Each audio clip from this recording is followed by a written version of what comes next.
going, everybody? Can you hear me? Can you hear me? Hope you can hear me. Okay. Just check. Yeah, I guess that'll do. All right, how's it going, everybody? Sorry for the wait. We're like really close to the end. Um, didn't think anybody was watching, to be honest, but I'm glad you're here to join me today. So we're just gonna finish up Pirate Victory. Maybe not finish, but we'll get real close to it. Part 5, and this is I personally read it because I needed it for class, but I'm gonna finish it up because people are actually watching it. So I'll finish it up. Let's just start. Okay. It was 2 years later. Carabagal, which had been on the road for 1 year, had returned to New York, and the company had been disbanded. Arlene was preparing to go to Europe and had decided not to take the maid with her. However, she determined to get Emma Lou another job before she left. She inquired among friends, but none of the acting performers she knew seemed to be in the market for help. And it was only on the eve of sailing that she was able to place Emma Lou with Claire Sloane, a former stage beauty who had married a famous American writer and retired from public life. Emma Lou soon learned to like her new place. She was Claire's personal maid and found it much less tiresome than being in the theater with Harleen. Claire was less temperamental and less hurried. She led a rather leisurely life and treated Emma Lou more as a companion than a servant. Claire's husband, Campbell Kitchen, was a very congenial and kind too. Although Emma Lou at first seldom came into contact with him, for he and his wife practically led separate existences, meeting only at meals or when they had guests or when they both happened to arise at the same hour for breakfast. Occasionally, they attended the theater or party together and sometimes entertained, but usually they followed their own individual paths. Campbell Kitchen, like many other white artists and intellectuals, had become interested in Harlem. The Negro and all things Negroid had become a fad, and Harlem had become a shrine to which feverish pilgrimages were in order. Campbell Kitchen, along with Carl Van Vechten, was one of the leading spirits in this Explore Harlem, Know the Negro crusade. He, unlike many others, were quite sincere in his desire to exploit those things in Negro life, which he presumed would eventually win for the Negro a more comfortable position in American life. It was he who began first the agitation in the higher places of journalism, which gave impetus to the spiritual craze. It was he who ferried it out and gave publicity to many known blues singers. It was he who sponsored most of the younger Negro writers, personally carrying their work to publishers and editors. It wasn't his fault entirely that most of them were published before they had anything to say or before they knew how to say it. Rather, it was the fault of the sadistic American public which followed the bandwagon and kept clamoring for additional performances, not because of manifested excellence, but rather because of their sensationalism and pseudo-barbaric decor. Emma Lou had heard much of his activity and had been surprised to find herself in his household. Sorry. Recently, he had written a book concerning Negro life in Harlem, a book calculated by its author to be a sincere presentation of those aspects of life in Harlem, which had interested him. Campbell Kitchen belonged to the sophisticated school of modern American writers. His novels were more or less fantastic bits of realism, skipping lightly over the surfaces of life and managing somehow to mirror depths through superficialities. His novel on Harlem had been a literary failure because the author presumed that its subject matter demanded serious treatment. Hence, he disregarded the traditions he had set up for himself in his other works and produced an energetic and entertaining hodgepodge where the bizarre was strangled by the sentimental and the erotic clash with the commonplace. Negroes had not liked Campbell Kitchen's delineation of their life in the world's greatest colored city. They contended that Nigger Heaven by Carl Van Vechten, the book gave white people a wrong impression of Negroes, thus lessening their prospects of doing away with prejudice and racial discrimination. From what she had heard, Emmylou had expected to meet a sneering, obscene cynic intent upon ravaging every Negro woman and insulting every Negro man, but he proved to be such an ordinary, harmless individual that she was won over to his side almost immediately. Whenever they happened to meet, he would talk to her about her life in particular and Negro life in general. She had to admit that he knew much more about such matters than she or any other Negro she had ever met. And it was because of one of these chance talks that she finally decided to follow Miss Blake's advice and take the public school's teacher's examination. 2 years had wrought little change in Emmylou, although much had happened to her. After that tearful night when Alva had sworn at her and stalked out of her room, she had somewhat taken stock of herself. She wondered if Alva had been right in his allegations. Was she super sensitive about her color? Did she encourage a color prejudice among her own people simply by being so expectant of it? She tried hard to place the blame on herself, but she couldn't seem to do it. She knew she hadn't been color conscious during her early childhood days, that is, until she had it called to her attention by her mother or some of her mother's friends, who had all seemed to take delight in marveling, what an extraordinary black child, or such a beautiful hair, such a black baby. Her mother had even hidden her away on occasions when she was to have company. Her grandmother had been cruel and always assailing Emmylou's father, whose only crime seemed to be that he had blue-black skin. There had been her childhood days, where she ventured forth into the streets of play. All of her colored playmates had been mulattoes, and her white playmates never ceased calling public attention to her crow-like complexion. Consequently, she had grown sensitive and had soon driven to play by herself, avoiding contact with other children as much as possible. Her mother encouraged her in this, had even suggested that she had not attend certain parties because she might not have a good time.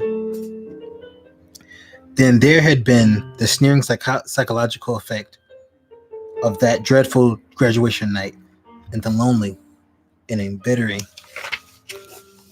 3 years at college, all of which had tended to make her color more and more a paramount issue and ill. It was neither fashionable nor good for a girl to be as dark as she and to be at the same time as untalented and undistinguished. Dark girls could get along if they were exceptionally talented or handsome or wealthy, but she had nothing to recommend her save a beautiful head of hair. Despite the fact that she had managed to lead her classes in school, she had to admit that mentally she was merely mediocre and average. Now she had been as intelligent as Mammy Old Bates, head of a Negro school in Florida and president of a huge national association of colored women's clubs. Her darkness would not have mattered, or had been as wealthy as Lillian Saunders, who had inherited the millions her mother had been producing hair straightening commodities. Things might have been different. But here she was, commonplace and poor and ugly and undistinguished. Emmylou recalling all these things while trying to fasten the blame for her extreme color consciousness on herself as Alva had done. She was unable to make a good case of it. Surely had not been her color consciousness which had excluded her from the only Negro sorority in her college, nor had it been color consciousness that had caused her to spend such an isolated 3 years in Southern California. The people she naturally felt at home with had somehow or other managed to keep her at a distance. It was no fun going to social affairs and being neglected throughout the entire evening. There was no need enforcing one's self into certain milieu only to be frozen out. Hence, she had stayed to herself, had had very few friends, and had become more and more resentful of the blackness of her skin. She had thought Harlem would be different, but things had seemed against her from the beginning, and she had continued to go down, down, down, until she had little respect for herself. She had been glad when the road show of Carabigal had gone into the provinces. Maybe a year of travel would set her right. She would return to Harlem with considerable money saved, move to the YWCA, tried to obtain a more congenial position, and set about becoming respectable. Once more, set about coming into contact with the right sort of people. She was certain that there were many colored boys and girls in Harlem with whom she could associate and become content. She didn't wish to chance herself again with a Jasper Crane or a Alva.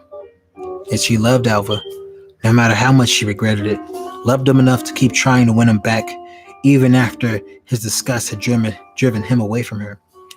She sadly recalled how she had telephoned him repeatedly, and how he had hung up the receiver with a brief, cruel, "I don't care to talk to you." And she recalled how, swallowing her pride, she had gone to this house the day before she left New York. Alva had greeted her coolly, then politely informed her that he couldn't let her in, as he had other company. This had made her ill, and for 3 days after Carabigal opened in Philadelphia, she had confined herself to an hotel room and cried hysterically. When it was all over, she had felt much better. The outlet of tears had been good for her. She had never ceased to long for Alva. He had been the only completely satisfying thing in her life, and it didn't seem possible for one who had pretended to love her as much as he suddenly to become so completely indifferent. She measured everything by her own moods and reactions, translated everything into the language of Emmylou, and variations bewildered her to the point that she could not believe in their reality. So, when the company had passed through New York on its way to Philadelphia to Boston, she had approached Alva's door once more. Excuse me. It had never occurred to her that anyone save Alva wouldn't answer her knock, and the sight of Geraldine in a negligee had stunned her. She had hastened to apologize for knocking on the wrong door and turned completely away without asking for Alva, only to halt as if thunderstruck when she heard his voice as Geraldine was closing the door, asking, "Who was it, sugar?" For a while, Alva had been content. He really loved Geraldine, or so he thought. To him, she seemed eminently desirable in every respect, and now she was about to bear him a child. Well, he didn't know what they would do with it, but everything would work out as it should. He didn't even mind having to return to work, nor for the moment mind having to give less attention to the rest of his harem. Of course, Geraldine's attachment of herself to him ruled Emmylou out more definitely than it did any of his other paying off people. He had been thoroughly disgusted with her and had intended to relent only after she had been forced to chase him for a considerable length of time. But Geraldine's coming had changed things altogether. Alva knew when not to attempt something, and he knew very well that he could not toy with Emmylou and live with Geraldine at the same time. Some of the others were different. He could explain Geraldine to them, and they would help him keep themselves secreted from her. But Emmylou, never. She would be certain to take it all wrong. The months passed. The baby was born. Both of the parents were bitterly disappointed by the sickly little ball of tainted suet, as Alva called it. It had a shrunken left arm, a deformed left foot. The doctor ordered oil massages. There was a chance that the infant's limbs could be snapped into some semblance of normality. Alva declared that it looked like an idiot. Geraldine had a struggle with herself, trying to keep from smothering it. She couldn't see why such a monstrosity should live. Perhaps as the years passed, it would change. At any rate, she had lost her respect for Alva. There was no denying to her that had she mated with someone else, she might have given birth to a normal child. The pain had experienced she had experienced had shaken her. One side of the baby and continual living with it, and Alva in that one now frowsy and odoriferous room had completed her disillusionment. For one of the very few times in her life she felt like doing something drastic. Alva hardly ever came home. He had quit once more and started running about as before. Only he didn't tell her about it. He lied to her or else ignored her altogether. The baby, now a year old, was assuredly an idiot. It neither talked nor walked. Its head had grown out of all proportion to its body, and Geraldine felt that she could have stood its shriveled arm and deformed foot had it not been for its insanely large and vacant eyes, which never seemed to close, and for the thick, grinning lips, which always remained half open, through which came no translatable sounds. Geraldine's mother was a pious woman, and of course denounced the parents for the condition of the child. Had they not lived in sin, this would not be. Had they married and lived respectably, God would not have punished them in this manner. According to her, the mere possession of a marriage license and an official religious sanction of their mating would have assured them a bouncing, healthy, normal child. She refused to take the infant. Her pastor advised her not to, saying that the parents should be made to bear the burden they had brought upon themselves. For once, neither Geraldine nor Alva knew what to do. They couldn't keep on as they were now. Alva was shrinking more and more. He was becoming less interested in looking well. He didn't bother about his clothes as much as before. His almond-shaped eyes became more narrow, and the gray parchment conquered the yellow in his skin and gave him a death-like pallor. He hated that silent, staring, idiot infant of his, and he had begun to hate its mother. He couldn't go into the room sober, yet his drinking provided no escape. And though he was often tempted, he felt that he could not run away and leave Geraldine alone with the baby. Then he began to need money. Geraldine couldn't work because someone had to look after the child. Alva wouldn't work now, and made no effort to come into contact with new paying off people. The new ones were not as numerous or as generous as formerly. Those who hadn't drifted away didn't care enough about the Alva of today to help support him, his wife, and his child. Luckily, though, about this time he hit the numbers twice in 1 month, and both he and Geraldine borrowed some money on their insurance policies.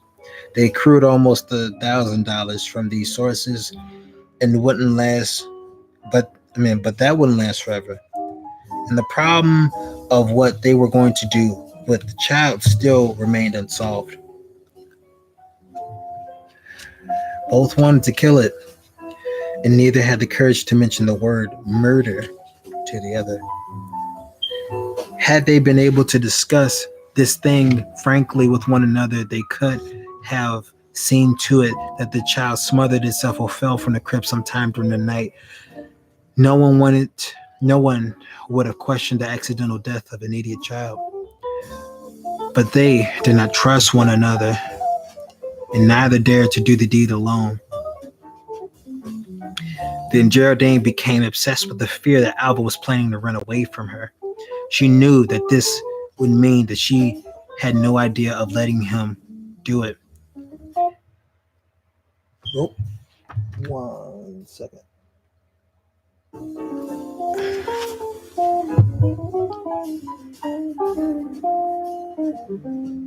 She realized that she would be left alone with the child. It would mean that she would be burdened throughout the years it lived, forced to struggle and support herself in her charge. But were she to leave Alva, some more sensible plan would undoubtedly present itself. No one expected a father to tie himself to an infant, and if that infant happened to be ill and an idiot, well, there were any number of social agencies which would care for it. Surely she must get away first, but where to go?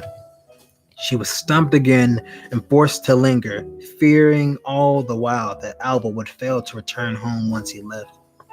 She tried desperately to reintroduce a note of intimacy into their relationship, and tried repeatedly to make herself less repellent of him, and at the same time discipline her own self so that she would not communicate her apprehensions to him. She hired the little girl who lived in the next room to take charge of the child, bought it a store of toys, and went out to find a job. This being done, she insisted that Alva begin taking her out once again. He acquiesced. He wasn't interested one way or the other, as long as he can go to bed drunk every night and to keep a bottle of gin by his bedside. Neither, though, seemed interested in what they were doing. Both were feverishly apprehensive at all times. They quarreled frequently, but would hasten to make amends to one another, so afraid that they were the first one to become angry might make a bolt for freedom. Alva drank more and more. Geraldine worked, saved, and schemed, always planning and praying that she would be able to get away first. Then Alva was taken ill. His liquor-burned stomach refused to retain food. The doctor ordered him not to drink any more bootleg beverages. Alva shrugged his shoulders, left the doctor's office, and sought out his favorite speakeasy. Emma Lou was busy, and being busy had less time to think about herself than ever before. Thus, she was less distraught and much less dissatisfied with with herself, and with life. She was taking some courses in education in the afternoon classes at City College, preparatory to taking the next public school teacher's examination. She still had her position in the household of Campbell Kitchen, a position she had begun to enjoy and appreciate more and more as the master of the house evinced an interest in her and became her counselor and friend. He encouraged her to read and opened his library to her. Oftentimes, he gave her tickets to musical concerts or to the theater and suggested means of meeting what she called the right sort of people. She had moved, meanwhile, to the YWCA. There, she had met many young girls like herself, alone and unattached in New York, and she had soon found herself moving in a different world altogether. She even had a pal, Gwendolyn Johnson, a likable, light brown-skinned girl who had the room next to hers. Gwendolyn had been in New York only a few months. She had just recently graduated from Howard University and was also planning to teach school in New York City. She and Emma Lou became fast friends and went everywhere together. It was with Gwendolyn that Emma Lou shared the tickets Campbell Kitchen gave her. Then on Sundays, they would attend church. At first, they attended a different church every Sunday, but finally took to attending St. Mark's AME Church on St. Nicholas Avenue regularly. This was one of the largest, most high-toned churches in Harlem. Emma Lou liked to go there, and both she and Gwendolyn enjoyed sitting in the congregation, observing the fine clothes and triumphant entries of its members. Then, too, they soon became interested in the various organizations which the church sponsored for young people. They attended the meetings of a literary society every Thursday evening and joined the Young People's Bible class, which met every Tuesday evening. In this way, they came into contact with many young folk and were often invited to parties and dances. Gwendolyn helped Emma Lou with her courses in education and the two obtained and study copies of questions which had been asked in previous examinations. Gwendolyn sympathized with Emma Lou's color hypersensitivity and tried hard to make her forget it. In order to gain her point, she often thought it necessary to put down light people, and with this in mind, oft times told Emma Lou many derogatory tales about the mulattoes in the social and scholastic life at Howard University in Washington, D.C. The color question had never been much moment to Gwendolyn. Being the color she had never suffered.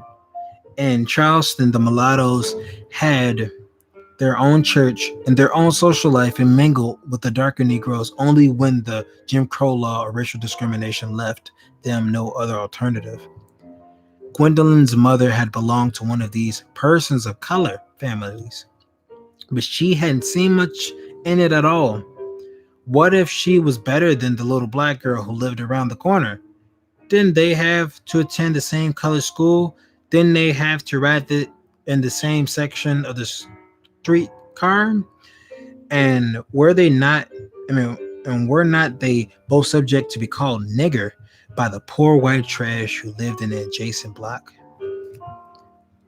She thought her relatives and associates all a little silly, especially when they had objected to her marrying a man just 2 or 3 shades darker than herself. She felt that this was carrying things too far, even in ancient Charleston, where customs, houses, and people all seemed antique and far removed from the present. Stubbornly, she had married the man of her choice and had exulted when her daughter had been nearer the richer color of her father than the washed out color of herself. Gwendolyn's father had died while she was in college, and her mother had begun teaching in South Carolina Negro Industrial School, but she insisted that Gwendolyn must finish her education and seek her career in the North. Gwendolyn's mother had always preached for complete tolerance in matters of skin color. So afraid that her daughter would develop a pink complex that she willingly discouraged her associating with light people and persistently encouraged her to choose her friends from among the dark elements of the race. She insisted that Gwendolyn must marry a dark brown man so that her children would be real Negroes. So thoroughly had this become inculcated into her that Gwendolyn often snubbed light people and invariably, in accordance with her mother's sermonizings, chose dark-skinned friends and beau. Like her mother, Gwendolyn was very exercised over the matter of interracial segregation and attempted to combat it verbally as well as actively.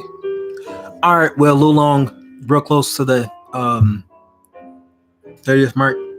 So we are, definitely a little longer than expected, but I can't say we'll finish at the next one, but we'll get real close to it. So we're going to be at page 129, and we're going to be continuing on. I can't say when, real soon, sooner than last time. All right, that's it for me, and I just want to give some, I guess, a shout out to the audio because it's Cafe Music BGM channel, and this particular song is background chill out music, music for relaxed study work. And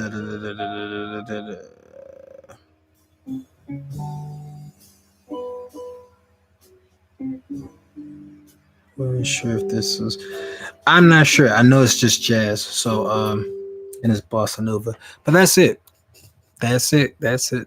God bless you, fellas and ladies and whatnot. Bye.